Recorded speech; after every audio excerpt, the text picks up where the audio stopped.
Hello everyone, welcome to our YouTube channel in our chemistry and this is our lecture number 5 of kinematics। अपने previous lecture में हमने देखा था integration और differentiation कुछ important functions का जो कि हमें यूज़ होगा हमारे न्यूमेरिकल सॉल्विंग में। तो ये लेक्चर हमारा पूरा डेडिकेटेड है क्वेश्चन सॉल्विंग के लिए। But before going to the questions we have to take a look on the expressions we have derived in the previous lectures. तो वो इंपॉर्टेंट एक्सप्रेशंस या फॉर्मूलेस कौन कौन से हैं जो हमें यूज़ में आएंगे अपने न्यूमेरिकल्स को सॉल्व करने के लिए, तो उन पर एक नज़र देते हैं। वो क्या है? The first formula is our average velocity. तो एवरेज वेलोसिटी क्या था? डिस्प्लेसमेंट अपॉन टाइम, और displacement position at x2 minus position at x1 upon t2 minus t1। Similarly speed equals to distance upon time, और फिर instantaneous निकालने का formula जो हमने ड्राइव किया था that is dx over dt, means differentiation of function x with respect to time. इस function को जो हमने मॉडिफाई करके एक डिफरेंट फॉर्म में लिखना चाहा था तो हमने dt को v के साथ लिखा और दोनों तरफ इंटीग्रेशन का साइन लिया। जब हम इंटीग्रेशन और डिफ्रेंशिएशन साथ में लेते हैं तो इंटीग्रेशन और डिफ्रेंशिएशन एक दूसरे को कैंसिल आउट किया और we are left with only x, that x is displacement. तो यहाँ से हम डिस्प्लेसमेंट फाइंड कर सकते हैं इंटीग्रेशन लेके वेलोसिटी फंक्शन का टाइम के रेस्पेक्ट में। सिमिलरली एक्सेलरेशन, हमें पता है एक्सेलरेशन होता है change in velocity upon change in time, that is del v over del t. ये डेल जो चेंज होता है वही सेम चेंज यहाँ पर हम लिख सकते हैं इसको del x over del d. The del change is quite large and d is small change in x. तो यही डिफरेंस है एवरेज और इंस्टेंटेनियस एक्सप्रेशंस का, कि एवरेज में जो चेंज होता है वो क्वाइट लार्ज होता है और इंस्टेंटेनियस वैल्यूज में चेंज स्मॉल चेंज दिखाते हैं। तो del v over del t means change in velocity upon change in time. Velocity हमारी दो वेलोसिटी कोई भी v2 minus v1 upon t2 minus t1। v2 और v1 को हम v फाइनल और v इनिशियल भी मान सकते हैं, means v2 at time t2 minus v1 upon v1 at time t1। Similarly जब हम इंस्टेंटेनियस एक्सेलरेशन की बात करते हैं तो ये डेल जो है वो डी में चेंज हो जाता है, means small change in velocity upon small change in time. जब हमने ड्राइव किया था तो हमने देखा था ये small change tends to zero है, means a very small change in time. Okay, इस एक्सप्रेशन को हम सिमिलरली थोड़ा सा डिफरेंट फॉर्म में लिखना चाहेंगे तो डी टी को ए के साथ लिखेंगे, दोनों तरफ इंटीग्रेशन साइन लिया तो ये integration d v equal integration of a dot d t.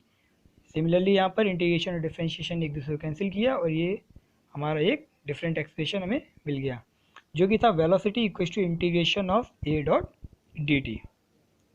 Okay, ये जो फॉर्मूलेस थे ये हमने सिमिलरली ड्राइव किए थे कुछ एक्सप्रेशन से, और ये जो हमारा फॉर्मूला था ये थोड़ा स्पेशल केस था। स्पेशल केस था एक्सेलरेशन को फाइंड करने का। आप देख सकते हैं अपने प्रीवियस जितने भी डिफरेंशिएशन वाले टर्म्स है उसमें हमने डिफरेंशिएशन जो किया है वो टाइम के रेस्पेक्ट में किया है। यहाँ भी del v over d t है और यहाँ भी d x over d t, but यहाँ पे आप देखेंगे d v over d x हमने लिया है। मीन्स जब भी हमें वेलोसिटी का वेरिएशन पोजीशन के टर्म्स में गिवन होगा तब हम इस फॉर्मूले को यूज़ करेंगे और इसके ऊपर हम आपको बहुत अच्छा न्यूमेरिकल भी सॉल्व कराएंगे। सो आपको ये सारी चीज़ें बहुत ही अच्छे से रिमाइंड कर लेनी पड़ेंगी, उस टाइम पर हो जाएंगी एक्चुअली। तो जितना आप सॉल्व करेंगे वो सारे आपके यूज टू होते जाएंगे।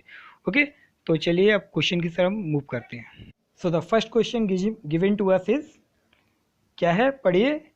Equation of position time curve is given as x equal to t cube minus t square plus t plus 1। मीन्स हमें पोजीशन टाइम कर्व की इक्वेशन गिवन है और हमसे कुछ चीज़ों को फाइंड करना पूछा गया है। तो क्या क्या पूछा गया है? Displacement, average velocity, average acceleration at time t2 और similarly final velocity, acceleration at time t2। तो चलिए एक एक करके सॉल्व करते हैं क्या है कैसे गिवन है। ए में हमें जो फर्स्ट चीज़ फाइंड करनी है दैट इज अवर डिस्प्लेसमेंट, और डिस्प्लेसमेंट हमें पता है क्या होता है x2 minus x1, means position eight time t2 minus position eight time t1। Okay, तो जो t1 टाइम हमें गिवन है वो 0 सेकेंड है और t2 टाइम जो हमें गिवन है वो 2 सेकेंड है, क्योंकि हमें इस टाइम के बारे में इंफॉर्मेशन दी गई, इनिशियल टाइम के बारे में कोई इन्फॉर्मेशन नहीं है, तो दैट इज़ अवर 0। तो x2 का जो भी एक्सप्रेशन है उसमें हम टाइम की वैल्यू क्या पुट करेंगे 2, तो ये हो जाएगा हमारा t cube minus 2 square plus 2 plus 1, और माइनस करेंगे जब तो ज़ीरो की वैल्यू ज़ीरो रखेंगे टी की वैल्यू, तो ये सारे टर्म ज़ीरो हो जाएंगे, we are only left with 1। तो जब हम इसको सॉल्व करेंगे तो ये क्या आ जाएगा 8 minus 4 plus 2 plus 1 that is 3 minus 1, we are left with 9 metres. तो 9 मीटर ये हमारा क्या आ जाएगा डिस्प्लेसमेंट। ओके, तो ये हमने फर्स्ट पार्ट अपना फाइंड कर लिया है। और सेकंड पार्ट हमारा क्या गिवन है, सेकंड हमें फाइंड करना है एवरेज वेलोसिटी।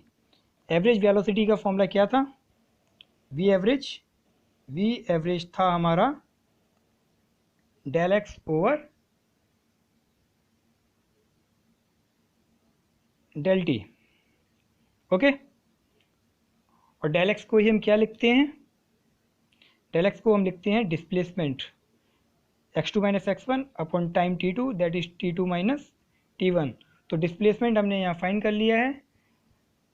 आप इसको फाइंड करेंगे कितना आएगा, सॉरी ये आपका आएगा 8 और 3 11, 11 minus 5 that is 6 metre, sorry ये आपका 6 मीटर्स आएगा। तो यहाँ पर हम लिखेंगे डिस्प्लेसमेंट की वैल्यू हमें गिवन है 6 मीटर और टाइम हमें 2, तो यहाँ पे हमारी एवरेज वेलोसिटी जो आ जाएगी वो आ जाएगी 3 मीटर पर सेकेंड। ओके, अब नेक्स्ट क्या फाइंड करना है हमें, एवरेज एक्सेलरेशन। एवरेज एक्सेलरेशन हमारा क्या था del v over del t, और डेल वी को कैसे फाइंड करते हैं v2 minus v one upon t2 minus t1। But v2 क्या है, v2 है velocity at time t2 minus velocity at time t1। But velocity में हमें टाइम की वैल्यू रखने के लिए फर्स्ट ऑफ ऑल हमें फाइंड करना पड़ेगा वेलोसिटी का एक्सप्रेशन क्या होता है। तो क्या हम पोजीशन के एक्सप्रेशन से वेलोसिटी का एक्सप्रेशन फाइंड कर सकते हैं, याद करिए एक फॉर्मूला जो था हमारा v equals to d x over d t, जो हमें क्या देता है इंस्टेंटेनियस वेलोसिटी, और यहाँ हमें दो इंस्टेंटेनियस वेलोसिटी की नीड है at time t2 minus at time t1। Okay, तो हमें क्या करना पड़ेगा, हमें डिफ्रेंशिएट करना पड़ेगा जो भी हमारा पोजीशन का एक्सप्रेशन गिवन है वो क्या गिवन है T cube minus t square plus t plus 1। Okay, इसको जब डिफ्रेंशिएट करेंगे तो हमारे पास क्या आ जाएगा 3t square minus 2t plus T का 1 और 1 का डिफ्रेंशिएशन 0। मैंने यहाँ पे डायरेक्ट किया है, आपको भी प्रैक्टिस करेंगे तो आप इस चीज़ को डायरेक्ट कर सकते हैं, क्योंकि डिफ्रेंशिएशन फाइंड करना हम अपने प्रीवियस वीडियो में देख चुके हैं। ओके, अब हमें वेलोसिटी की वैल्यू चाहिए दो टाइम पर, दैट इज़ टाइम t2 पर और टाइम t1 पर। तो यहाँ पर जो भी t की वैल्यू t गिवन है जहाँ पर वहाँ पर हम 2 पुट कर देंगे, that is 3 into 2 square minus 2 into 2 plus 1, और जब 0 पुट करेंगे तो ये t और ये t 0 हो जाएगा, we are only left with here also 1 upon time 2 minus 0। जब हम इसको सॉल्व करेंगे तो हमारा जो आंसर आ जाएगा वो आ जाएगा 4 मीटर पर सेकेंड। ओके, ठीक है, अपने नेक्स्ट पार्ट की तरफ मूव करते हैं।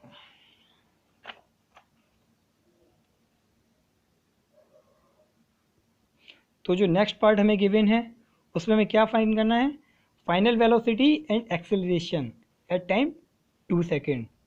Okay, final velocity at time t2 मतलब क्या हो गया instantaneous velocity at time equals to 2 seconds. तो इंस्टेंटेनियस वेलोसिटी का एक्सप्रेशन जो हमने फाइंड किया था अपने प्रीवियस पार्ट में वो क्या था हमारा, वो था हमारा 3t square minus 2t plus 1। अब हमें क्या करना है, जस्ट हमें यहाँ पर t equals to 2 second put कर देना है, तो we are getting the velocity at time t2 that is 2 square minus 2 into 2 plus 1। तो यहाँ से क्या आ जाएगा, ये आ जाएगा हमारा 9 मीटर पर सेकेंड। ओके, आप सॉल्व करिए इसको, 2 2 ज़ा 4, 4 3 ज़ा 12, 12 plus 1 13, 13 minus 4 9 metre per second. Okay, similarly अब हमें फाइंड करना है instantaneous acceleration. Instantaneous acceleration find करने के लिए हमें पहले टाइम t2 पे फाइंड करने के लिए पहले हमें इंस्टेंटेनियस एक्सेलरेशन का एक्सप्रेशन फाइंड करना पड़ेगा।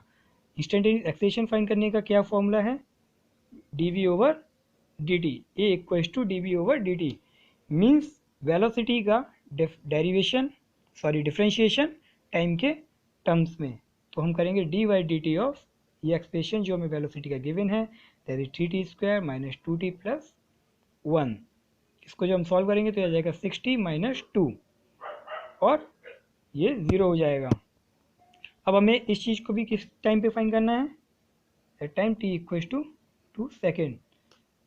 तो a हमारे पास आ जाएगा 6 into 2 minus 2, that is 10 metre per second square. Easiest question हमारे कंप्लीट हो गए। ओके, सो अब मूव करते हैं हमारे सेकंड क्वेश्चन की तरफ। तो सेकंड क्वेश्चन हमारा क्या गिवन है, सेकंड क्वेश्चन में हमें बोला है the v equals to x square plus 2x, find the acceleration at x equals to 2 metre. v का एक्सप्रेशन हमें गिवन है एक्स स्क्वायर प्लस 2x, हमें फाइंड करना है a।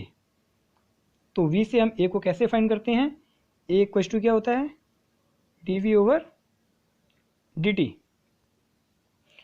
तो क्या हम इसको ऐसे कर सकते हैं, d by d T means differentiation of X square plus 2x, और अगर हम इसको सॉल्व करें तो क्या आ जाएगा 2x प्लस 2, और इसमें हम टाइम की वैल्यू पुट कर देंगे, सॉरी x की वैल्यू पुट कर देंगे 2। तो हमें क्या मिल जाएगा 2 into 2 plus 2, that is 6 metre per second square. बताइए आप मेरे को ये आंसर सही है क्या? जी बिल्कुल, ये आंसर कैसे भी सही नहीं हो सकता है। क्यों सही नहीं हो सकता, क्या क्या फॉल्ट्स हैं वो हम फाइंड करते हैं। पहला फॉल्ट तो ये है कि ये जो एक्सप्रेशन हमें गिवन है वो डिफरेंशिएशन करता है टाइम के टर्म्स में, और ये हम यहाँ पर डिफरेंशिएशन जो कर रहे हैं वो टाइम के टर्म्स में कर रहे हैं, बट हमारे पास यहाँ पर कहीं भी टी के फॉर्म में कोई भी एक्सप्रेशन गिवन नहीं है। तो हम टी के फॉर्म में जब डिफरेंशिएशन कर रहे हैं और एक्स गिवन है तो ये सारा कैसे बिहेव होगा, एज कांस्टेंट, तो इसकी वैल्यू 0 आ जानी चाहिए थी। तो ये डिफरेंशिएशन ही पॉसिबल नहीं है फर्स्ट ऑफ ऑल। तो ओके, सेकंड कि हमने ये वैल्यू पुट कर दी एक्स की, जबकि हमने डिफरेंशिएशन किया था टाइम के टर्म्स में। तो हमें क्या करना पड़ेगा, हमें पोजीशन के टर्म्स में कोई एक फॉर्मूला जो मैंने आपको स्टार लगाया था वो ये था, a equals to v d v over d x. मैंने बोला था जब हमें कभी भी पोजीशन के टर्म्स में वेलोसिटी का एक्सप्रेशन गिवन होगा तब हम इस फॉर्मूले का यूज़ करेंगे। अब आप यहाँ पर आप देख सकते हैं क्योंकि जो वेलोसिटी का एक्सप्रेशन गिवन होगा उसमें डिफरेंशिएशन हमें करना है एक्स के टर्म्स में। तो इससे हम सॉल्व करने की कोशिश करते हैं। तो v का एक्सप्रेशन हमारे पास गिवन है एक्स स्क्वायर प्लस 2x, जो कि हमने v की जगह पुट कर दिया, फिर D by D X of X square plus 2x। Okay, तो X square plus 2x as it is, और डिफरेंशिएशन जब हम करेंगे तो ये आ जाएगा 2x प्लस 2। ये हमारा a का एक्सप्रेशन आ गया इंस्टेंटेनियस एक्सेलरेशन। बट हमें ये फाइंड कहाँ पे करना है, x इक्वल्स टू 2 मीटर्स पर। तो इसमें हम x की वैल्यू 2 पुट कर देंगे तो क्या आ जाएगा 2 square plus 2 into 2, okay 2 into 2 plus 2। Solve करिए, 4 plus 4, 4 plus 2, that is 8 into 6, that is 48 metre per second square. Okay okay, ये क्वेश्चन आपका सही आंसर आ गया। Okay, move on to the next question, जो कि हमारा एक नए टूल को सिखाएगा हमें सॉल्व करना। वो क्या था, इंटीग्रेशन, डिफरेंशिएशन हमने अभी यूज़ कर लिया है। ओके, तो इसमें क्या गिवन है हमारे पास, इसमें गिवन है 80 टाइम एक्सेलरेशन टाइम कर्व की इक्वेशन हमें गिवन है, जो कि क्या गिवन है, a इक्वल्स टू 60।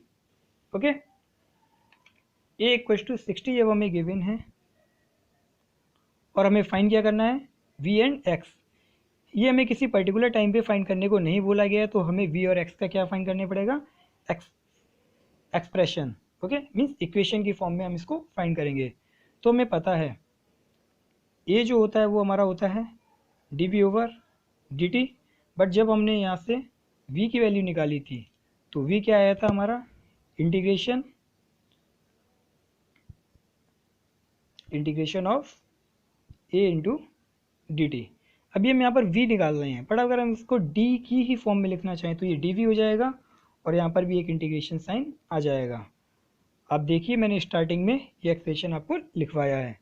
ओके, तो यहाँ पर जो एक इम्पॉर्टेंट चीज़ आपके लिए आएगी वो आएगा इस इंटीग्रेशन की लिमिट पुट करना। इंटीग्रेशन में लिमिट पुट्स होती हैं, ये मैंने आपको तब बताया था जब मैंने आपको इंटीग्रेशन का बेसिक्स बताया था कि उसका फंडामेंटल क्या है। अब लिमिट्स क्या होती है, कोई भी क्वांटिटी को हम कहाँ से लेके किस इनिशियल पॉइंट से लेके किस फाइनल पॉइंट तक इंटीग्रेट कर रहे हैं, वही उस चीज़ की क्या होती है, लिमिट्स। ओके, तो हमें यहाँ पर लिमिट लगानी है v की। तो v की लिमिट लगाने से हमें देखना पड़ेगा v कहाँ से स्टार्ट हो रहा है। इनिशियली हमें गिवन है at t equal to zero, means t equal to zero मतलब इनिशियल कंडीशन v हमारा कितना गिवन है, 1।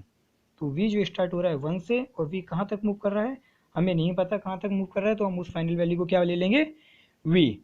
ओके, यहाँ पर लिमिट किस चीज़ की लगेगी, क्या आप मुझे बता सकते हैं। डिफ्रेंशिएशन जिस चीज़ के टर्म्स में हो रहा है, जिस क्वांटिटी के टर्म्स में हो रहा होता है उसी की लिमिट्स आती हैं। तो ए का डिफ्रेंशिएशन या टाइम के टर्म्स में हो रहा है, तो यहाँ पर जो लिमिट्स आएंगी वो टाइम की आएंगी। ओके, तो टाइम की इनिशियल लिमिट कितनी है, 0, और टाइम कहाँ तक जा रहा है, टी तक। ओके, अब हम इसको सॉल्व करते हैं तो ये कैसे आ जाएगा, limit 1 to v dv equals to limit 0 to t। A का एक्सप्रेशन हमें गिवन है 60, वो हम यहाँ पर पुट कर देंगे, और dt। ओके, सॉल्व करते हैं तो dv का integration v limit 1 to v equals to 60 square, 60 का integration 60 square upon 2 limit 0 to t। तो ये आ जाएगा हमारा v minus 1, that is final upper limit minus lower limit, और 2 से ये कैंसिल 3, तो ये आ जाएगा हमारा 3t स्क्वायर माइनस टी की वैल्यू 0 पुट करेंगे तो 0। तो यहाँ से हमारे जो वेलोसिटी का एक्सप्रेशन आ जाएगा वो आ जाएगा 3t स्क्वायर, ये 1 इधर जाएगा, 3t स्क्वायर प्लस 1। ओके, ये हमारा आंसर आ जाएगा। सिमिलरली हम यहाँ से फाइंड करेंगे x का एक्सप्रेशन फाइंड करने के लिए क्या करना पड़ेगा, हमें अब इस इक्वेशन को यूज़ करना पड़ेगा। ओके, तो इस एक्सप्रेशन का यूज़ कैसे करेंगे, हमें पता था v इक्वल्स टू dx/dt, और जब हमने इसको मॉडिफाई किया था तो हमने फाइंड किया था dx equals to v into dt। दोनों तरफ हमने इंटीग्रेशन का साइन ले लिया, ये सिमिलरली एक्सप्रेशन इससे मैच कर रहा है। ओके, अब कैसे हमने इसमें लिमिट्स को पुट करेंगे।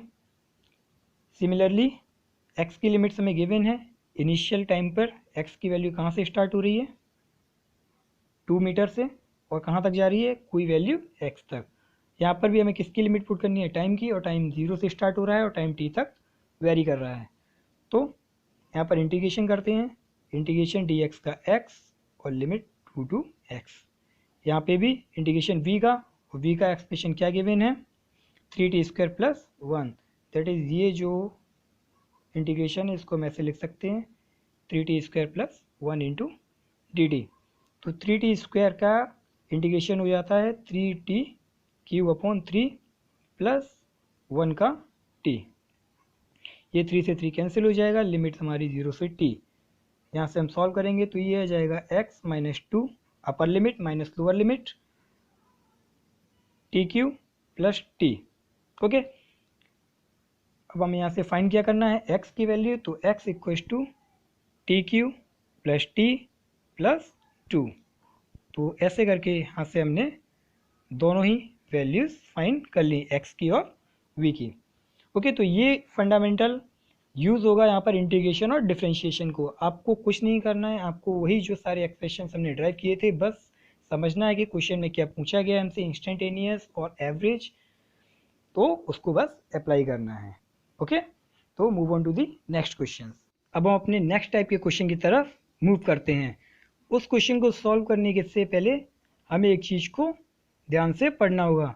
ये नोट जो मैंने आपके लिए लिखा था अपने पहले ही लेक्चर में, जिसमें मैंने यहाँ तक आपको समझा दिया था, और ये जो अंडरलाइन पार्ट है इसको मैंने बोला था ये स्टेटमेंट हमारे बाद में काम आएगा। तो अब ये समय आ गया कि हम इस स्टेटमेंट को समझें और इससे बेस्ड न्यूमेरिकल को सॉल्व कर रहे हैं। ओके, तो क्या है ये लाइन? ये बोलती है in 1D motion in order to change direction a body must stop. पहले लिखा था distance and displacement is same if a body does not change direction. इसका मतलब ये है कि कोई भी बॉडी जो है वो अगर डायरेक्शन चेंज नहीं कर रही है 1D में, तो उसका जो डिस्टेंस और डिस्प्लेसमेंट होता है वो ऑलवेज सेम होगा। इसको समझने के लिए पहले हम समझते हैं हम 1D मोशन को कैसे रिप्रेजेंट करते हैं। 1D मोशन मतलब किसी भी एक एक्सिस में मूव करना। हम इस एक्सिस को सपोज x और -x ले रहे हैं। जब हम राइट हैंड साइड मूव करते हैं तो इसको हम पॉजिटिव लेते हैं, और जब लेफ्ट हैंड साइड मूव करते हैं तो ये नेगेटिव होती है। सपोज कोई बॉडी ओरिजिन से मूव करती है राइट हैंड साइड की तरफ और किसी पॉइंट ए तक पहुंचती है। अगर ये सेम डायरेक्शन में मूव कर रही है, मींस किसी भी एक पर्टिकुलर डायरेक्शन में, वो डायरेक्शन इसकी ये है, तो यहाँ से यहाँ तक यही इसकी डिस्टेंस होगी, और डिस्टेंस इक्वल्स टू डिस्प्लेसमेंट होगा या नहीं होगा, क्योंकि यही एक स्ट्रेट लाइन है जो ओरिजिन से इस पॉइंट को कनेक्ट कर रही है। तो इस केस में डिस्टेंस और डिस्प्लेसमेंट हमारा सेम होगा। Distance and displacement is same if a body does not change the direction. ठीक है, तो इस केस में बॉडी ने कोई डायरेक्शन चेंज नहीं की है, तो इसका डिस्टेंस और डिस्प्लेसमेंट सेम है। अब हम देखते हैं कि जब बॉडी डायरेक्शन चेंज करती है तो क्या होता है। ये x है और ये -x है। सपोज यही पॉइंट हमारा ओरिजिन है। ओरिजिन से पहले बॉडी ने जो मूव करना स्टार्ट किया वो इधर किया, ये किसी पॉइंट ए तक गई, और फिर इसने क्या किया, एक टर्न लिया और ये किसी पॉइंट बी तक आ गई। तो इस केस में आप मेरे को बताइए क्या डिस्टेंस और डिस्प्लेसमेंट ऑलवेज सेम होंगे? ये बॉडी का पाथ गिवन है। डिस्प्लेसमेंट क्या होता है? डिस्प्लेसमेंट होता है shortest part, shortest distance between initial and final position. तो इसकी इनिशियल पोजीशन ये थी और फाइनल पोजीशन ये थी, इन दोनों पॉइंट के बीच की शॉर्टेस्ट डिस्टेंस। आप ये डिस्टेंस ऐसे करके मत लीजिएगा, ये मैंने एक गैप बने इसलिए बोला है। एक्चुअल में ये बॉडी कैसे मूव करेगी, इस लाइन पे जाएगी और इसी लाइन पे मूव करेगी यहाँ तक। तो जो डिस्प्लेसमेंट जो होगा वो इतना होगा, ये वाला। ये जो मैंने गैप लिया है वो जस्ट आपको समझाने के लिए लिया, अगर मैं इसके ऊपर ही चलाता तो आपको इसलिए समझ में नहीं आता। तो इस केस में हम मानते हैं कि ये जो है हमारा डिस्प्लेसमेंट है, ठीक है। बट डिस्टेंस क्या था? डिस्टेंस होता है जो एक्चुअल लेंथ बॉडी ने कवर की है। तो जब हम डिस्टेंस की बात करेंगे तो ये प्लस ये मीन्स पहले राइट फिर ये लेफ्ट। तो ये हमारी इस केस में क्या होगा, distance is not equal to displacement, और डिस्टेंस इस केस में ज़्यादा होगी क्योंकि distance is always greater and equal to displacement. Okay, कभी भी डिस्प्लेसमेंट डिस्टेंस से ज़्यादा नहीं हो सकता है। तो अब हमें यहाँ पे समझना ये है कि जब बॉडी ने डायरेक्शन चेंज की तो इस पॉइंट पर बॉडी को क्या होना पड़ेगा, स्टॉप। और स्टॉप होने का मतलब क्या होता है, उसकी वेलोसिटी कितनी होनी पड़ेगी, 0। ये है इस पॉइंट का फंडा। ओके, तो इस कंसेप्ट के बेस्ड हम क्वेश्चन को लेते हैं, फिर आपको समझ में आएगा कि एक्चुअल में ये कैसे हेल्पफुल है या कैसे इस पे बेस्ड क्वेश्चन फ्रेम होते हैं, और इस पे बहुत ही अच्छे लेवल के क्वेश्चन आपको मिल सकते हैं। तो चलिए हम लेते हैं पहला अपना फर्स्ट क्वेश्चन। दो फर्स्ट क्वेश्चन हमें गिवन है, we are given with the equation x, means हमें पोजीशन की इक्वेशन गिवन है 27t माइनस टी क्यू। हमें फाइंड क्या करना है, displacement from 0 second to 4 second, distance and displacement. तो डिस्प्लेसमेंट हम इजीली फाइंड कर सकते हैं कि डिस्प्लेसमेंट क्या होता है, x2 minus x1, that is position at time t equals to 4 second और position at time t equals to 0 second. Easy है, हमने अभी प्रीवियसली भी सॉल्व किया था। तो इसको हम कैसे करेंगे, यहाँ पे टाइम की वैल्यू पुट करेंगे, 27 into 4 minus 4q minus time 0 पे जब पुट करेंगे तो ये दोनों टर्म 0 हो जाएंगे। और इस केस में जो हमारे पास डिस्प्लेसमेंट आएगा वो आएगा हमारा 44 मीटर्स। आप इसको सॉल्व कर लीजिए, 44 आपका आंसर आ जाएगा। ओके, यहाँ पर जो हमें थोड़ा सा कंसेप्ट लगाना है वो चीज़ है हमारी डिस्टेंस को फाइंड करना। तो हम यहाँ पर फाइंड करेंगे अब डिस्टेंस। ओके, तो डिस्टेंस के लिए हमें क्या देखना पड़ेगा कि वेलोसिटी इस एक्सप्रेशन की, इस जो बॉडी मूविंग पार्टिकल है इसकी वेलोसिटी किस पॉइंट पर ज़ीरो हुई। जिस पॉइंट पे इसकी वेलोसिटी ज़ीरो हुई मीन्स उस पॉइंट पे उसकी डायरेक्शन को चेंज किया गया होगा। तो हमें x की वैल्यू गिवन है ये, तो हम v कैसे फाइंड करते हैं, v equals to d x over d t. तो यहाँ से हम वेलोसिटी का एक्सप्रेशन फाइंड कर सकते हैं, तो D by d t of 27t minus t Q. Okay, तो क्या आ जाएगा 27 v इक्वल्स टू 27 t का 1 माइनस 3t स्क्वायर। हमें क्या देखना है कि ये वेलोसिटी किस पॉइंट पर जाके ज़ीरो हुई, तो इस वेलोसिटी को हम ज़ीरो के इक्वल रख देंगे। That is 27 minus 3t square equals to 0। 27 equals to 3t square, t square equals to 9 and t equals to plus minus 3। Plus minus 3 क्यों, क्योंकि प्लस 3 का स्क्वायर भी 9 होता है और माइनस 3 का स्क्वायर भी 9 होता है, बट टाइम हमेशा पॉजिटिव होता है। तो हमें पता चला कि v ज़ीरो की तरफ मूव कर रही है किस टाइम पर, t इक्वल्स टू 3 सेकेंड पर। Okay, t equals to 3 second पर, मतलब हमारे पास 3 टाइम आ जाएंगे, t इक्वल्स टू 0। अब हमें देखना होगा कि t इक्वल्स टू 0 पर ये बॉडी जब स्टॉप हुई, तो ऑब्वियसली बात है जब बॉडी स्टॉप हुई तो इसने डायरेक्शन को चेंज किया होगा। तो अगर ये time t equals to 4 second था तो कहीं पर ये t टाइम 3 सेकेंड रहा होगा। या इस टाइम को मार्क करने से पहले हम फाइंड करेंगे पोजीशन हम फाइंड करेंगे x एट ज़ीरो, कि ज़ीरो पे इसकी पोजीशन क्या थी। जब हम ज़ीरो पुट करेंगे तो 27 इंटू ज़ीरो माइनस ज़ीरो का क्यूब दैट इज़ ज़ीरो। तो मतलब ये जब बॉडी स्टार्ट हुई तो यहाँ पर 0 मीटर। ओके, अब हम फाइंड करेंगे फाइनल टाइम हमें कितना गिवन था, x at time equals to 4 second. तो यह 4 सेकेंड इसमें हम पुट करेंगे, 27 इंटू 4 माइनस 4 क्यूब। इसको जो हम सॉल्व करेंगे तो हमारा ये कितना आया था 44 मीटर्स। ठीक है, अब हमें एक टाइम और दिया गया है, या जो हमने फाइंड किया जिस पे वेलोसिटी ज़ीरो हुई वो टाइम क्या था। अभी हम इसको, ये जो टाइम का ऑर्डर है ये वेरी कर सकता है, मैंने आपको पहले ही बताया है। तो हम वैल्यू फाइंड करेंगे x at time equals to 3। जब हम 3 पर फाइंड करेंगे तो हम क्या करेंगे 27 इंटू 3 माइनस 3 क्यू। तो ये हमारा आ जाएगा 54 मीटर्स। अब आप देखिए ये 0 मीटर है और टाइम 3 सेकेंड पर 54, मतलब 3 सेकेंड पे ये बॉडी 54 पे थी और 4 सेकेंड पे ये बॉडी 44 मीटर्स पर आ गई। मीन्स ये लेंथ जो है वो कम हो गई, घट गई। तो इस टाइम को हम लेंगे 3 सेकेंड और इस टाइम को हम लेंगे 4 सेकेंड, क्योंकि ये बॉडी 0 से मूव की और ये x इक्वल्स टू 54 तक गई।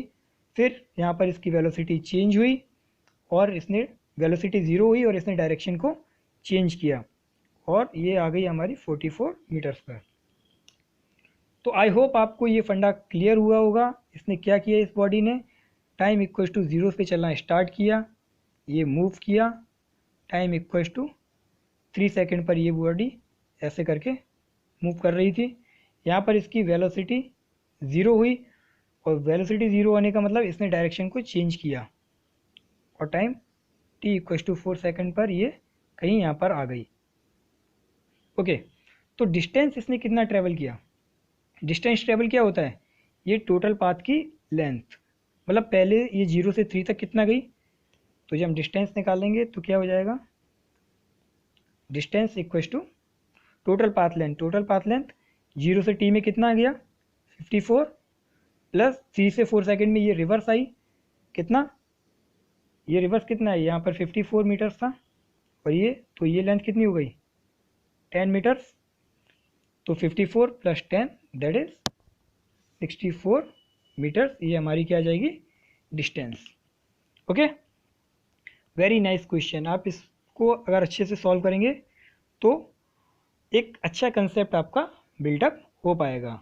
ये छोड़ रहा हूँ, दैट इज़ क्वेश्चन नंबर 3। आप इसको नोट कीजिए और सॉल्व करके हमें आंसर बताइए। ओके, तो इस वीडियो के लिए इतना ही। वीडियो अच्छी लगी हो तो लाइक करिए, चैनल को सब्सक्राइब करिए और हमारे साथ बने रहिए। Thanks for watching.